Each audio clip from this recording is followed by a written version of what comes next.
Halo kawan-kawan, apa kabar kalian? Makasih ya kalian udah klik video ini. Channel ini ngebahas alur drama Korea tiap episodenya. Karena video ini full spoiler, jadi untuk kalian yang gak suka spoiler, silahkan tonton aja dramanya. Tapi untuk kalian yang gak suka ngabisin waktu, channel ini sangat cocok untuk kalian. Kali ini kita akan ngebahas drama Korea berjudul Goblin episode 16, episode terakhir. Tanpa basa-basi, yuk langsung masuk aja. Goblin mengatakan karena ini adalah hari yang tepat. Maukah kau menjadi pengantinku? Entah sangat senang dan tersenyum. Kemudian mengatakan dia mau menjadi pengantin pertama dan terakhir dari Goblin yang kesepian ini. Di rumahnya, entah curhat ke ibunya yang di langit kalau dia akan menikah. Tiba-tiba, entah mendengar suara teman hantunya ini dan menyapa mereka. Teman hantu entah ini kaget dan senang dan mengucapkan selamat karena pernikahan entah nanti. Sementara itu, Goblin datang ke kantor entah dan tiba-tiba masuk ke ruangan kerja entah dan mengatakan kalau dia adalah tunangan entah. Semua yang ada di ruangan itu kaget dong. Kemudian mengajak entah makan siang. Ternyata Goblin juga mengajak Dokwa. Hal ini adalah sebagai acara makan untuk mengatakan kalau Goblin akan menikah pada Dokwa sebagai keluarga satu-satunya Goblin. Lalu Goblin mengajak entah ke toko pakaian pengantin. Goblin terpana dengan kecantikan entah. Mereka mencoba pakaian untuk pernikahan. Entah membeli jam tangan untuk Goblin sebagai hadiah pernikahan mereka. Goblin sangat senang menerima itu. Di tempat kerja, entah menerima surel yang ternyata dari Sanhi untuk radio. Surel yang berisikan curhatan Sanhi untuk malaikat maut. Entah menyadari itu, lalu mencari Sanhi di rumah. Ternyata Sanhi sudah pergi. Entah menerima surat dari Sanhi. Surat pamitan untuk entah.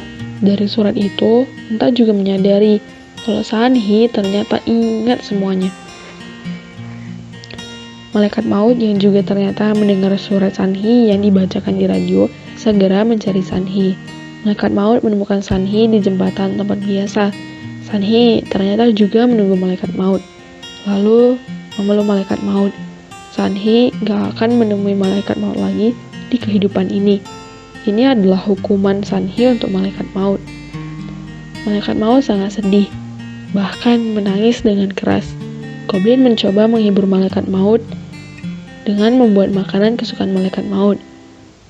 Malaikat maut mengembalikan lukisan Kim Son, tapi Goblin menolaknya. Itu sebenarnya adalah milik malaikat maut.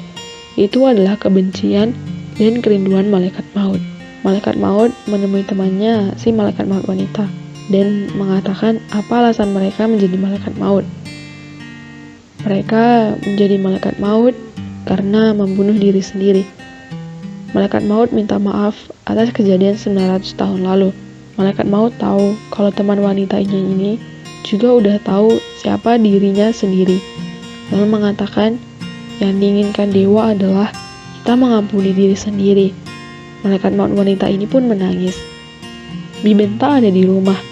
Ternyata Bibi Entah ini udah mati dan ini adalah hantunya.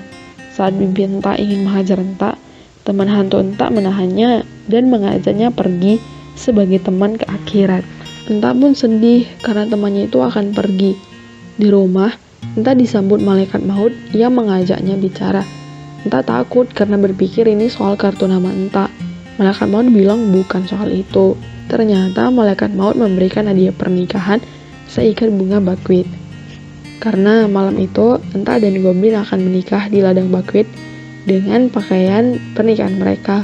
Kemudian, mereka mengucapkan janji setia pernikahan. Lalu di rumah, mereka mengadakan pesta pernikahan.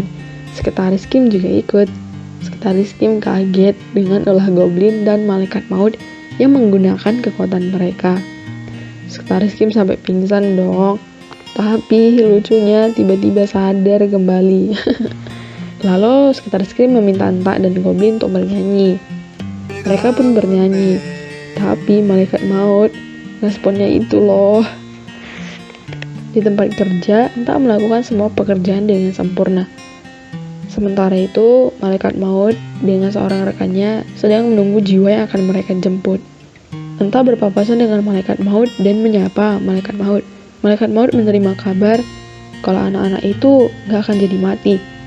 Malaikat maut pun menyadari kalau entahlah yang akan mati. Satu pengorbanan. Di mobil, entah berkemudi sambil menelepon goblin. Tiba-tiba ada truk yang melaju tanpa pengemudi. Entah melihat hal itu, truk itu akan menabrak mobil anak-anak itu. Sementara itu di telepon, goblin memanggil Entah. Entah merasa gila, apa yang dilakukannya sekarang?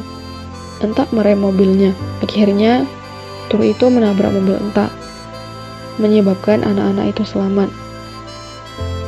Di ambang kematiannya, Entah menyadari semua hal hari ini begitu sempurna.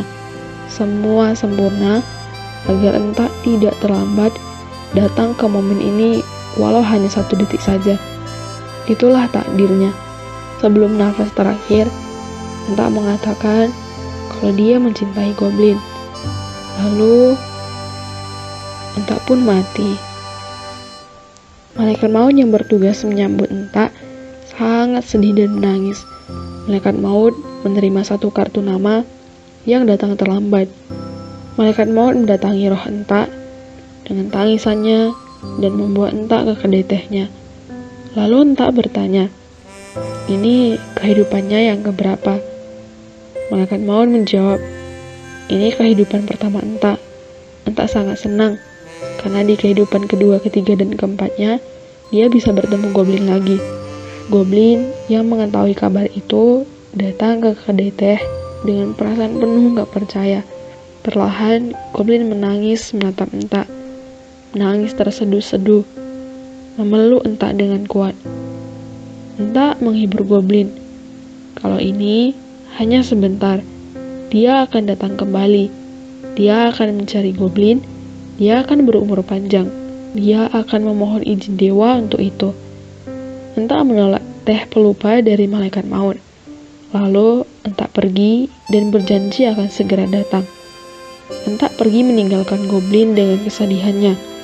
Meninggalkan goblin dan malaikat maut yang sama-sama sedih karena kehilangan Entah. Goblin sangat sedih. Goblin menangis sangat keras dan menulis nama Entah di kertas seperti biasa. Mengenang pengantin goblin, lalu membakar kertas itu di tepi pantai, tempat pertama bertemu bersama Entah.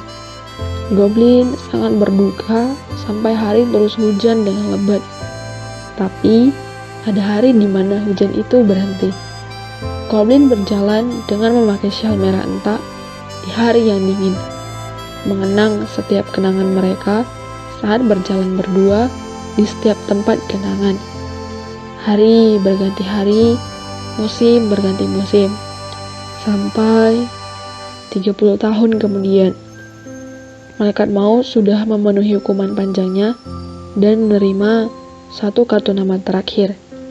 Malaikat maut membereskan semua barang-barangnya, lalu melihat kartu nama itu. Ternyata itu adalah kartu nama kematian Sanhi. Malaikat maut pun berpamitan pada goblin. Ini adalah tugas terakhirnya, dan melarang goblin untuk menurunkan hujan, lalu menyuruh goblin agar datang ke kedai tehnya nanti. Roh Sanhi pun datang ke kedai malaikat maut. Lalu, malaikat maut memakai cincin hijau pada Sanhi. Malaikat maut meminta maaf, karena saat itu, dia memakaikannya dengan paksa. Sekarang, dia ingin memakaikannya dengan layak. Ini adalah kehidupan ketiga Sanhi. Goblin melihat Sanhi dari luar. Sanhi berpamitan pada goblin. Lalu, malaikat maut menggenggam tangan Sanhi, dan mereka berdua pergi bersama. Tinggal goblin seorang diri. Semua telah meninggalkannya. Goblin bertemu seorang bapak yang berbagi makanan dengan goblin dan menghibur goblin agar semangat. Jangan frustasi. Saat bapak ini hendak pergi, goblin menyuruhnya lewat jalan ini saja. Ternyata, lewat jalan itu, bapak ini bertemu sekretaris Kim yang udah tua, yang mobilnya lagi mogok. Bapak ini seorang montir dan membantu memperbaiki mobil itu. Lalu, goblin dengan wajah sendunya pergi dari rumahnya berkelana. Entah sudah berapa tahun berlalu, Goblin bertemu dengan reinkarnasi Sanhi yang kini menjadi seorang aktris dan malaikat maut yang menjadi seorang polisi dan sedang bekerja sebagai konsultan drama Sanhi. Di masa kini pun mereka saling menyukai. Penantiannya hanya sebentar, tapi pertemuannya panjang. Mereka menikmati kisah cinta yang bahagia. Kali ini, Goblin berada di Quebec, di makam palsunya membaca buku. Ternyata di sana sudah ada gadis SMA, reinkarnasi Enta, yang mengingat semua kenangan mereka. Ajusi, kamu tahu aku siapa bukan? Goblin pun menjawab, 내 처음이자 마지막 도깨비 신부. Tama.